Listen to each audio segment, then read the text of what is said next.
em seus lares o programa Quarta Dimensão na rede tvm.com.br, o canal da maior e melhor cobertura local. 5 de maio de 2017, 17 horas.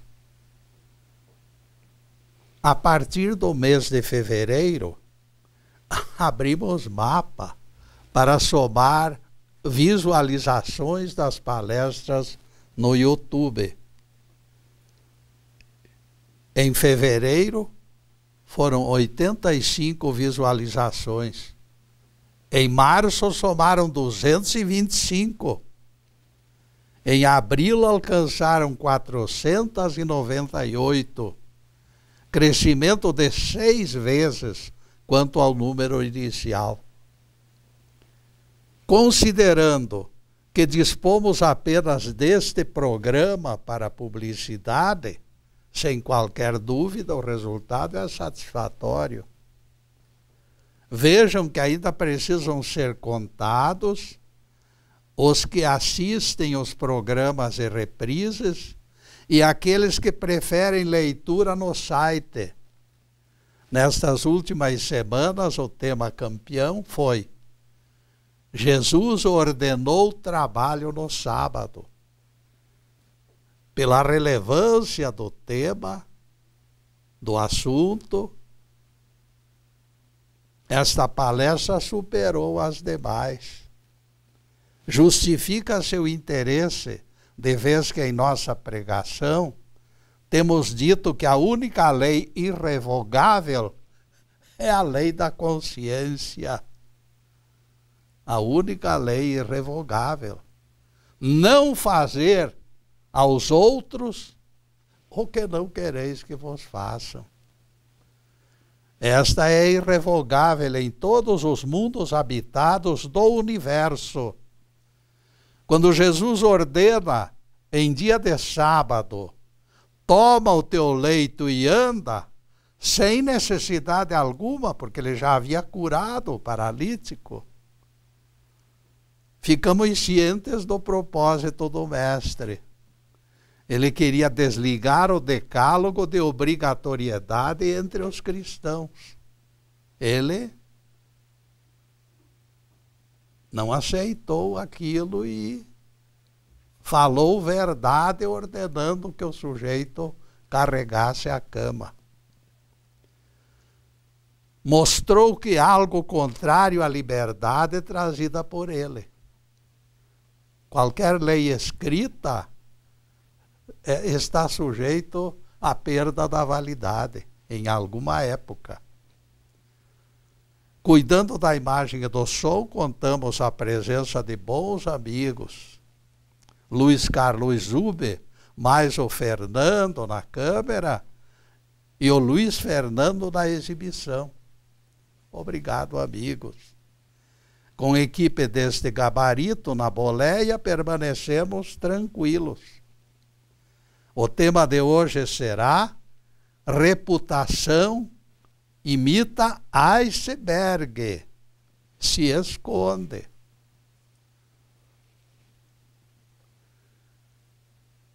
Cláudia discordou da suspensão das aulas. O diretor insistiu no feriado, porque falecera o proprietário do prédio onde funcionava o colégio. Cláudia não arredou o pé de sua posição, considerando injustificável a interrupção das aulas. Não enxerga o motivo para sacrificar o horário das crianças. Tanta gente boa tem nascido e morrido na região e não há registro de cancelamento de aulas. Tal ocorrência proporcionaria lição negativa para os alunos, pois abnegados professores já foram sepultados sem registro nenhum. Luciano Próspero tentou manipular a opinião da professora. O senhor Stuart praticamente é dono de todos nós.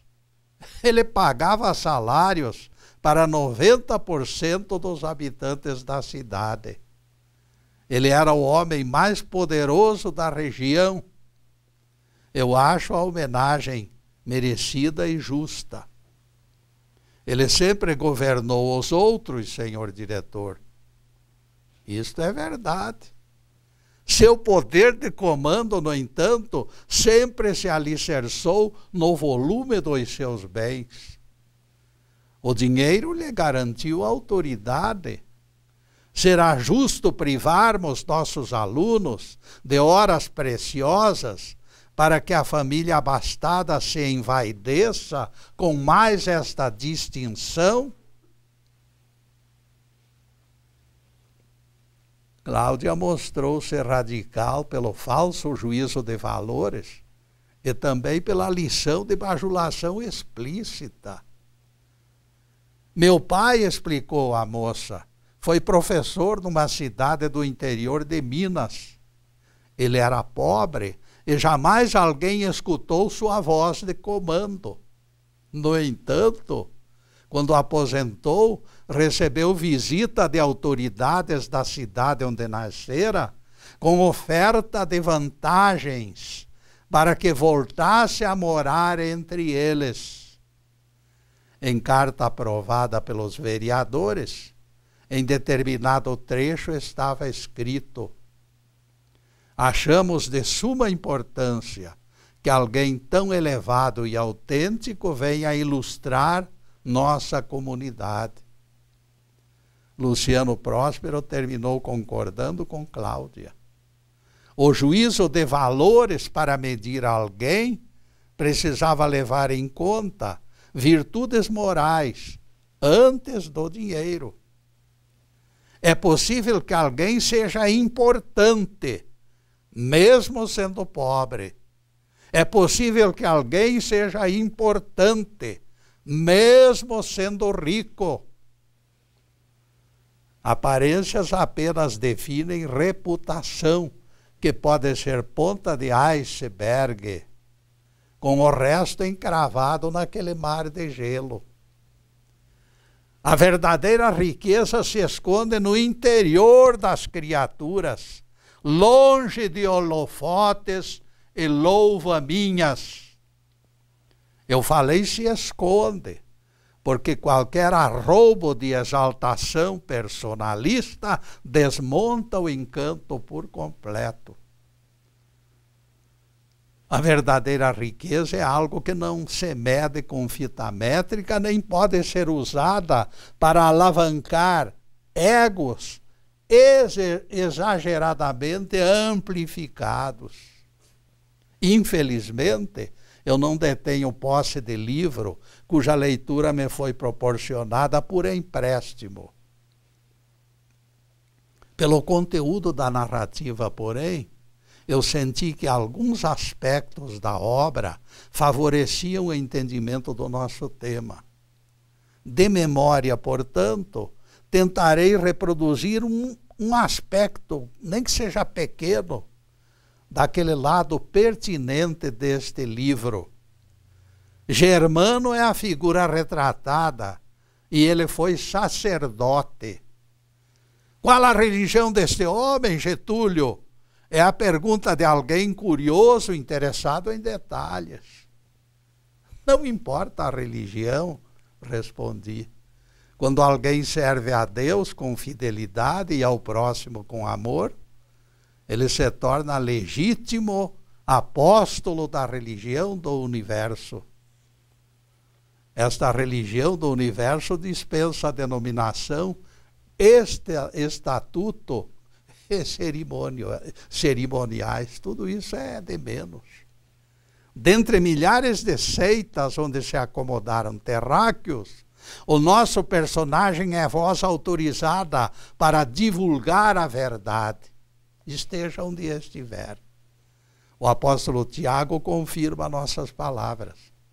A religião pura e sem mácula diante de Deus é esta: visitar órfãos e viúvas em suas tribulações e guardar-se incontaminado diante do mundo.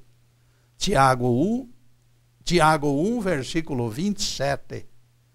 Não poderíamos formular definição mais exata e mais coerente. Germano manteve-se fiel ao Senhor das alturas e numa quadra dolorosa de doenças, mortes e sofrimentos, se destacou como incansável socorrista. No seu tempo, a peste negra infelicitava o continente europeu e o contágio pelas péssimas condições sanitárias tornava-se um risco enorme. Alguns recantos se tornaram tão assustadoramente mortíferos que as vítimas desencarnavam abandonadas de parentes e de amigos, distanciados de qualquer assistência. Não havia quem alcançasse simples caldo ou copo de água para matar a fome e a sede. Germano visitava aqueles lugares e se tornou provedor, onde outros sacerdotes se recusavam até a entrar, de medo. Neste passo, alcançamos argumentos para contrapor aos que apontaram Cláudia como exageradamente impiedosa contra o falecido Stuart. Germano, amado por todos, de repente foi vitimado pela enfermidade e morreu nos braços da sua gente. Prestem atenção no mesmo fato e nas reações ocorridas em dois eventos, mais ou menos iguais. O senhor Stuart e o sacerdote Germano, por ocasião da morte de ambos. A reação patética dos admiradores de Germano no evento se alastrou por toda a região como rastilho de pólvora. Apesar de ruidosas e incontidas, foram manifestações espontâneas e não exigiram carpideiras mercenárias, nem arautos declamando convites pelas esquinas. E neste ponto, meus caros, nós vamos fazer a primeira interrupção em nosso programa para os comerciais do canal. Mas é um zais. Daqui a pouco estaremos de volta. Obrigado.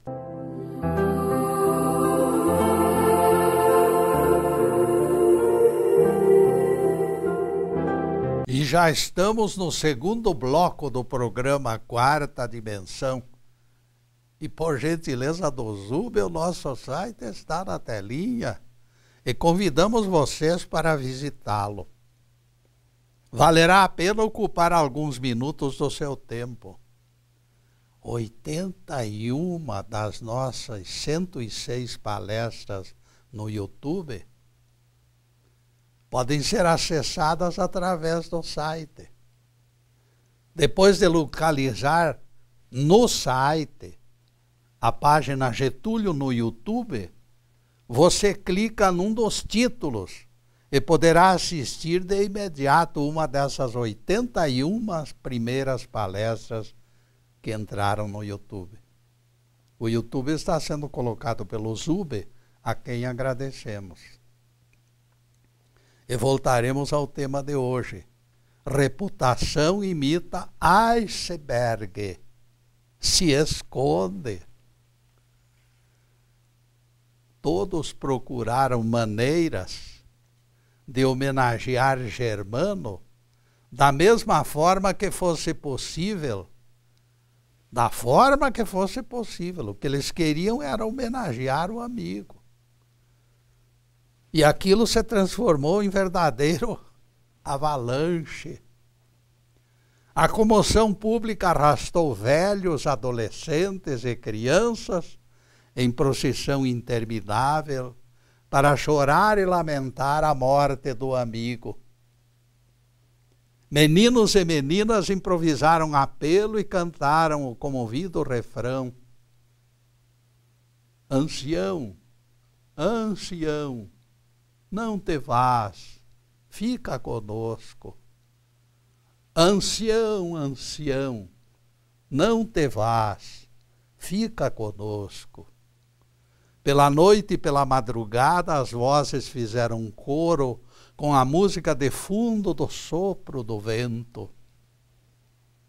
O velho sacerdote não construíra tão somente uma reputação ilibada, como acontece com os chamados maiorais da terra, que muitas vezes compram afeto, compram amor. Ele rasgara o solo, espalhara sementes de bom ânimo, cultivara o chão e retornava ao mundo espiritual consciente do dever plenamente cumprido.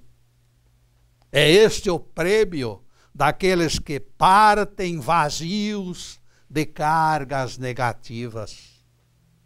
Se Cláudia, aquela professorinha idealista, estivesse entre os contemporâneos deste ancião, por certo não lhe fecharia a porta da homenagem. Fazer feriado em louvação merecida vale como lição e exemplo para os aprendizes de todos os tempos. No caso do senhor Stuart, ela resistiu, porque riqueza desligada de sentimento é exemplo negativo, principalmente para as crianças.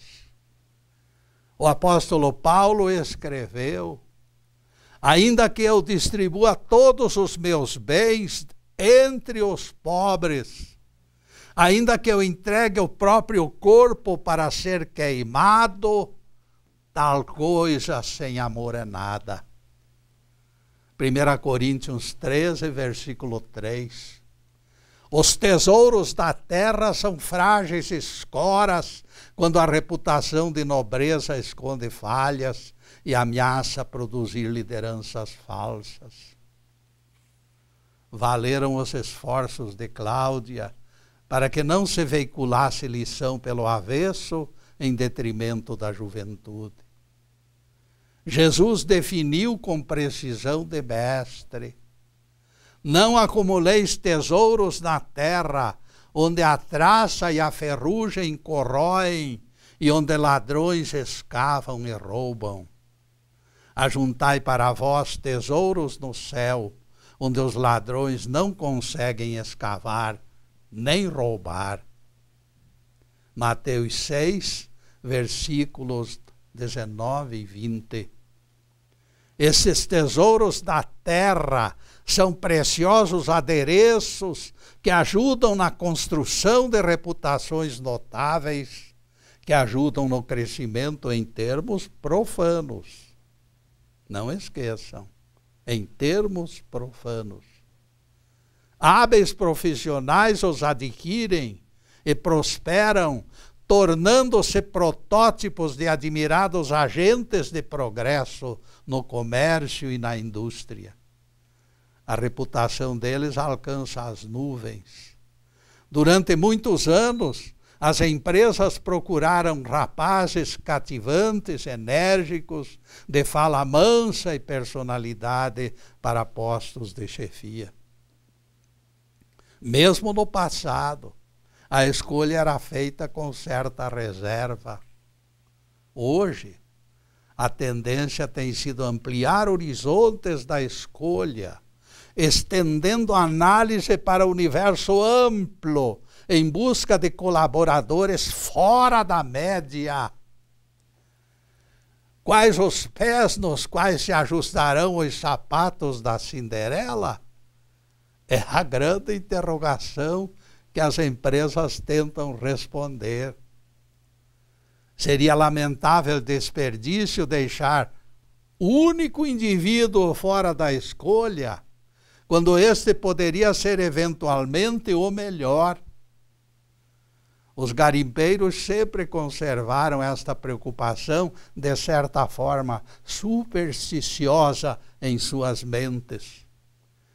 Aquele diamante sem jaça se encontra no sonho de todos eles. Quando se trata da escolha de espíritos de escola, porém, as premissas podem ser ainda mais exigentes e seletivas. para departamentos pessoais de corporações, a ideia básica de análise encontra-se nos pontos fortes da personalidade. Os especialistas na descoberta de pendores para a liderança observam os curiosos que se preocupam com a aquisição de conhecimentos. Outra qualidade das mais procuradas é a influência benéfica que o candidato exerce no grupo. Quem possui dom para a liderança não se impõe. Ele precisa e deve ser aceito espontaneamente. O processo do comando nas mãos do melhor é implantado com naturalidade. O líder reforça a ideia de que se encontram no mesmo barco e que o progresso da empresa deve constituir a aspiração de todos. Este conjunto de qualidades define alguém construindo a reputação de profissional que veste a camisa com entusiasmo. Este jovem, colocando os primeiros tijolinhos em carreira promissora, é promessa que o futuro irá consagrar com certeza. Milhares são os caminhos que se abrem diante da mocidade. Neste mundo que poderá ser aberto como ânfora milagrosa, colmeia fantástica de trabalho para empreendedores. Oportunidades incontáveis aguardam que a participação desta enérgica massa de juventude com diploma nas mãos está reivindicando postos de trabalho. O João dos Anzóis me interrompe para contraditar meus comentários expressando discordância. Nem tão incontáveis, nem tão seguras são as oportunidades, Getúlio, pois, segundo você, Jesus é contra a poupança. Não foi você que repetiu há pouco palavras dele proibindo poupar? Ou fiquei surdo, ou realmente você disse: não acumuleis tesouro na terra onde a traça e a ferrugem corroem. Isto, Getúlio, em bom português, é desprezar dinheiro, é rasgar dinheiro. Termina dizendo o João dos Anzóis. E nesta declamação aí do João dos Anzóis, nós vamos fazer mais uma pequena interrupção em nosso programa para os comerciais do canal, mas é um instantinho só. Daqui a pouco estaremos de volta. Obrigado.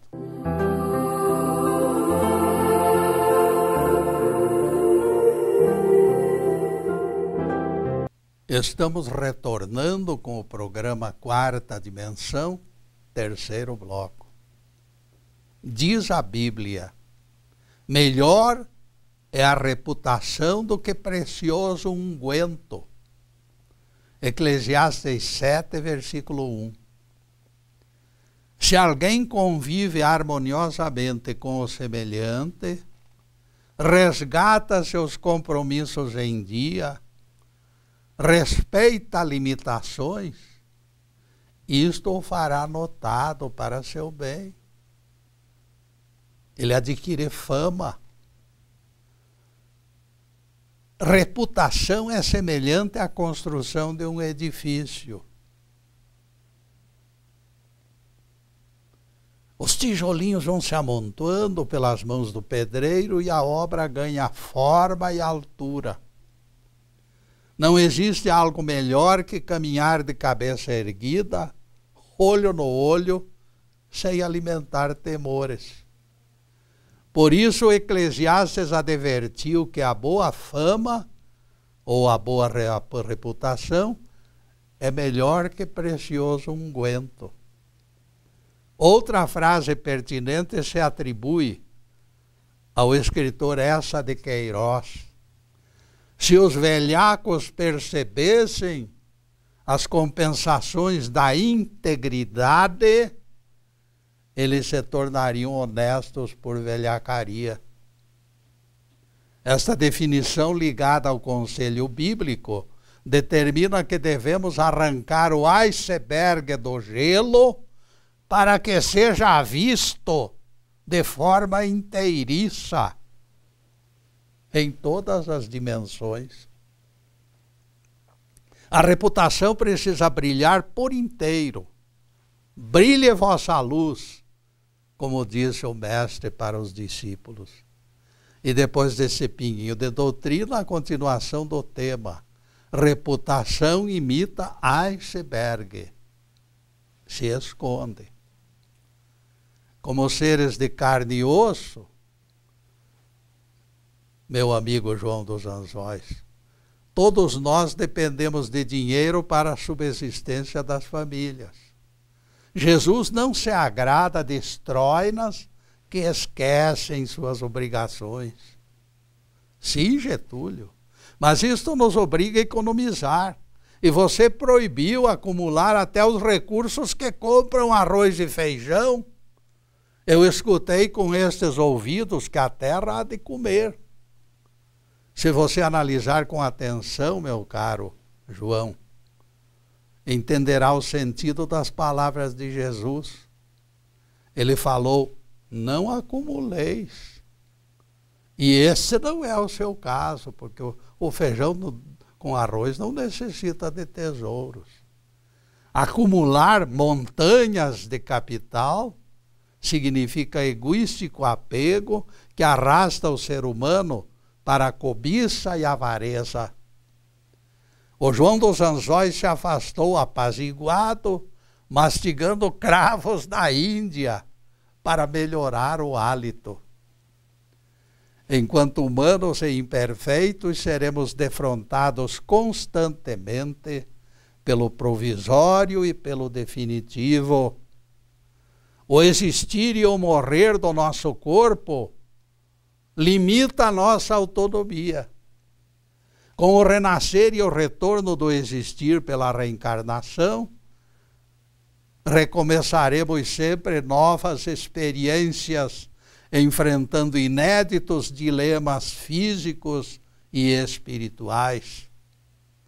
Enquanto presos ao corpo de carne, não escaparemos ao império da dupla natureza, material e espiritual.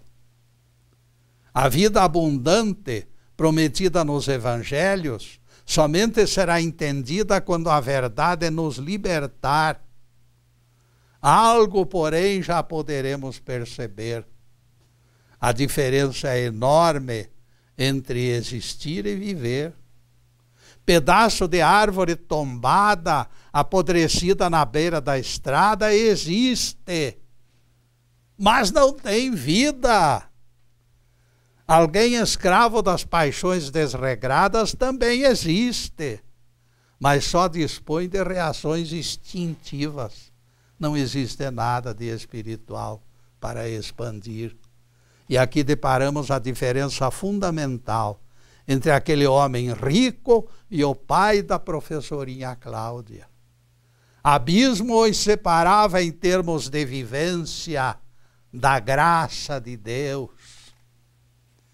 O pai de Cláudia, embora ainda preso ao corpo de carne, já entrara em processo de libertação. Pelas frestas da consciência, ele já contemplava a liberdade. A diferença entre existir e viver, mal comparando, equivale aos anos-luz que separam o Sol da constelação de Andrômeda. Para encurtar este caminho entre extremos de bondade e de maldade, será indispensável empurrãozinho de diversos renascimentos. Água mole em pedra dura, tanto bate até que fura. Paciência, tolerância e perdão operam milagres. Acima de tudo, meus caros, precisamos ressuscitar velha fórmula mágica. Conhece-te a ti mesmo. Sócrates já dizia que a plena consciência do que somos é a base de todo o conhecimento. Shakespeare, por seu lado, escreveu: sê fiel ao teu próprio eu, pois se assim procederes, jamais serás falso e traiçoeiro. Quem conhece a si mesmo se torna alguém confiável.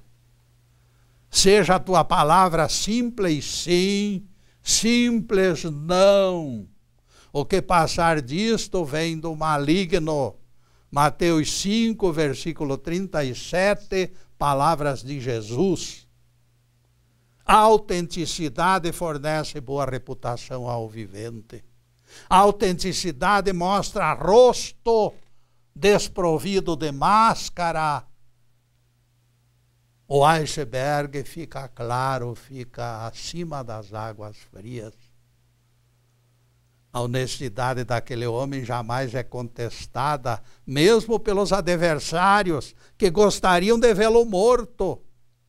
Pessoas autênticas conhecem o próprio rumo a seguir e resistem aos que tentam obrigá-lo a utilizar atalhos. Quando Albert Schweitzer era menino, garotinho ainda, colega de escola o desafiou para subir em morro alto. Albert hesitou desconfiado, mas terminou aceitando o alvitre por questão de companheirismo. Pirralhos barulhentos reuniram-se ao ajuntamento cada vez maior. Quando chegou perto de árvore, onde bandos de passarinhos se agitavam e cantavam, e chilreavam assodados, intranquilos, imediatamente o grupo se tornou silencioso quando ouviu os passarinhos. A algazarra cessou por completo. Silêncio cauteloso os manteve imobilizados pelo instinto de caçador que eles herdaram daqueles ancestrais que remontam às cavernas onde todos nós vivemos. Alguns já se armavam de pedras para acionar os estilingues. Então sinos de capela começaram a repicar lá longe, misturando sua barulhenta mensagem com o trinado das árvores, das aves. Albert Schweitzer se afastou aborrecido, pisando forte, desligando-se dos colegas perversos. A percepção da violência superou a necessidade de conviver com eles. Albert Schweitzer corajosamente espantou os pássaros com estardalhaço e voltou para casa reconfortado e de consciência tranquila. Aquele sino tocando, sintonizado com o canto dos pássaros, tornou-se estopim para encorajá-lo a não participar da violência. Os autênticos adquirem sensibilidade para entender a linguagem dos anjos. Quem conhece a si mesmo recebe energias para reagir aos assédios. Aliás, ao proferir a palavra energia, será importante. Alguns comentários serão importantes. O mentiroso se obriga a montar esquemas complicados para se prevenir. A enrolação é tamanha que ele se perde nos detalhes e precisa decorar os lances da malandragem. Quem é autêntico dispõe mapa da realidade, sem necessitar nenhuma escora, sem decorar esquemas. Os fatos surgem na tela da mente sem mistérios. A pessoa não sofre contradições por aquilo laboriosamente inventado.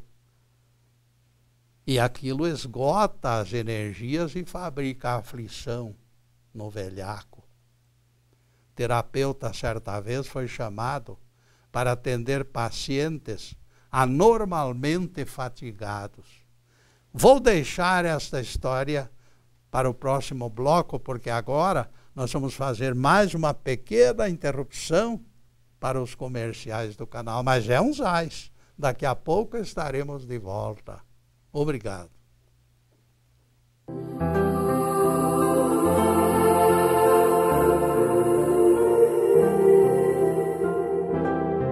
Atingimos o último bloco do programa Quarta Dimensão.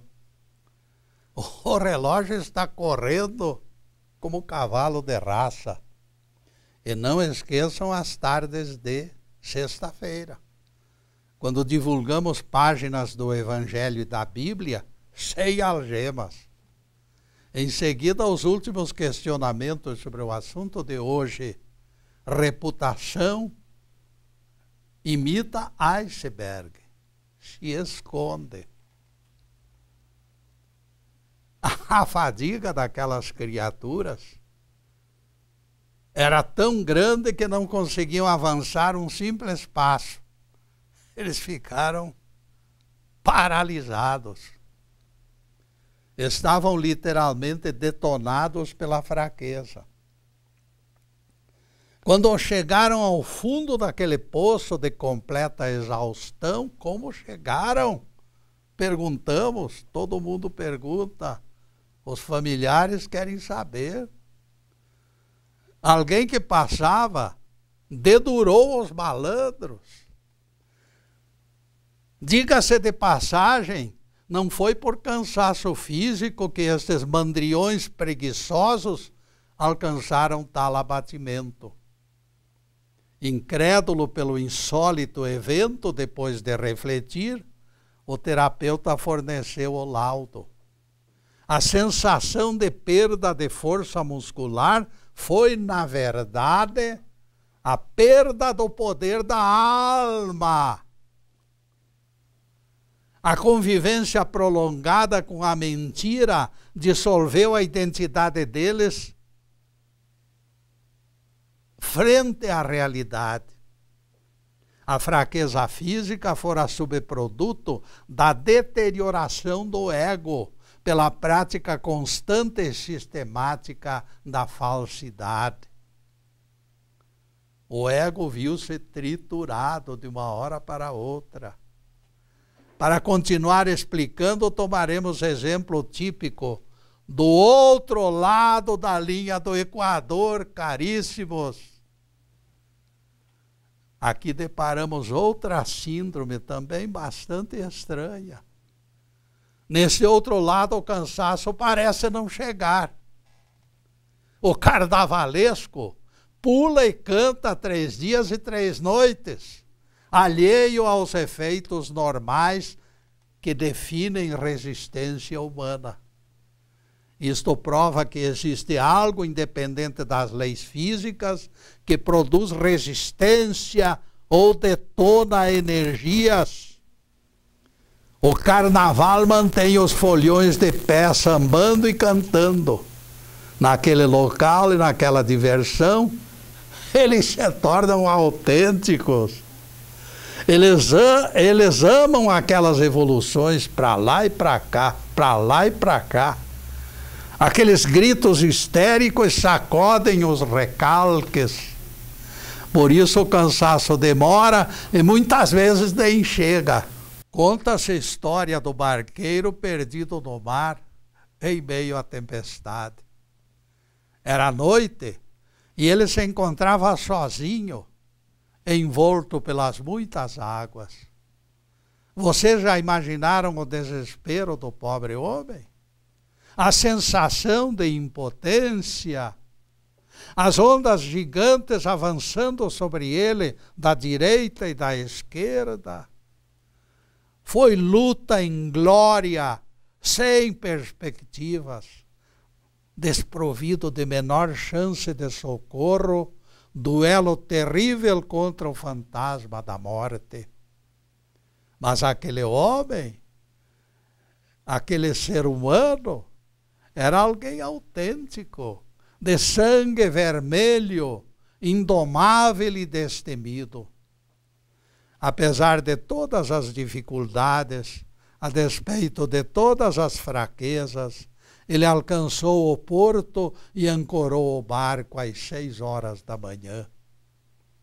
O sol já despontava no horizonte.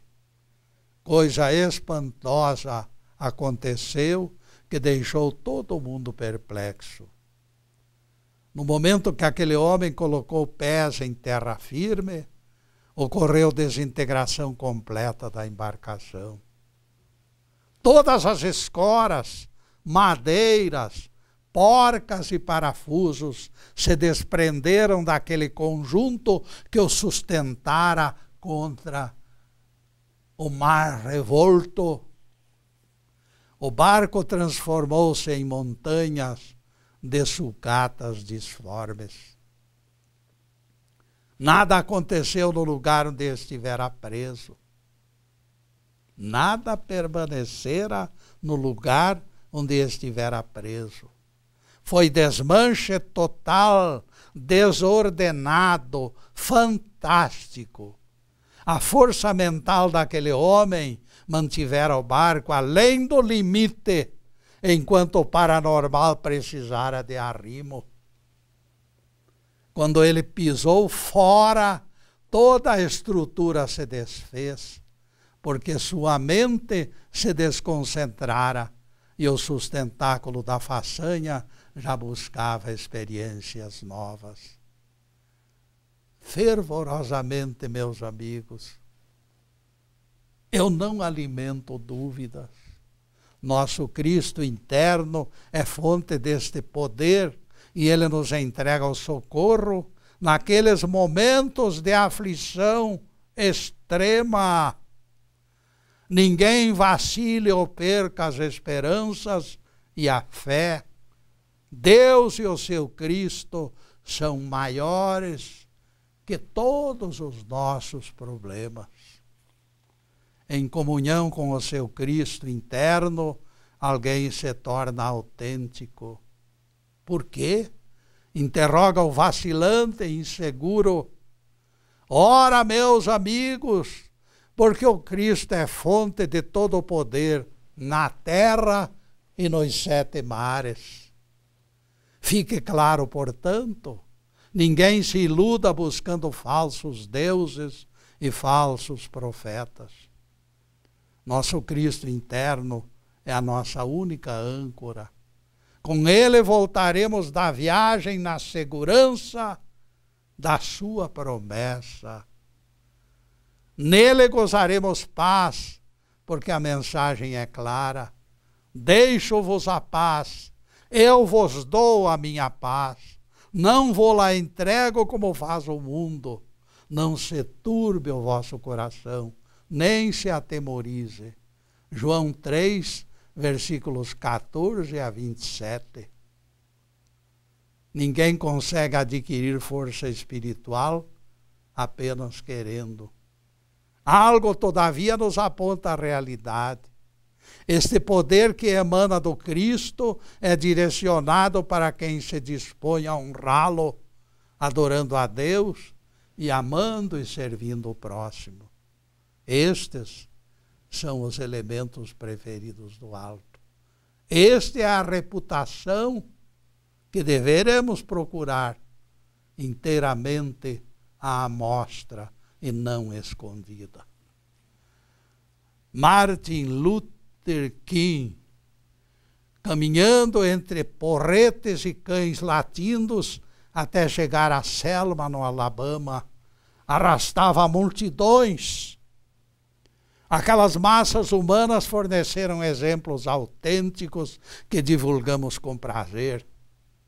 Disse Ardis Whiteman: era impossível ficar junto de Martin Luther King, nem que fosse por minutos, sem compreender que o Espírito era a fonte onde ele buscava respostas. O exemplo destes gigantes nos anima e nos conforta. Fique claro, ninguém se iluda pensando que o amor será derrotado. Em algumas ocasiões nos sentimos cansados, não pela força muscular, mas pela dúvida e pelo desânimo que momentaneamente nos assalta, reagir ao pessimismo é o grande objetivo, caríssimos. Quem é autêntico não deve esbanjar forças em contradições. Quem é autêntico precisa confiar no seu Cristo e ter absoluta crença de que o mundo será regenerado e limpo pela força do alto. Louvado seja Deus. Que o Senhor nos abençoe e nos guarde. Que o Senhor faça resplandecer o seu rosto sobre nós e tenha misericórdia de nós. Que o Senhor sobre nós levante o seu rosto e nos dê a paz. Louvado seja o nosso querido Deus Pai. Louvado seja o santo nome de Jesus, o nosso Cristo. Obrigado, Deus. Obrigado, Jesus. E agora, meus caros, só nos resta dizer a vocês, muito obrigado. Obrigado por esta presença maravilhosa atrás desta câmera. Obrigado por toda a paciência conosco. Obrigado pelo prestigiamento, meus amigos. E que o Pai das alturas possa derramar prodigamente sobre todos a paz maravilhosa que emana dele. Que todos estejam abençoados com paz, com harmonia, com alegria, com tudo que é bom, mas acima de tudo, meus caros, amor no coração. Muito obrigado, meus amigos, e boa noite.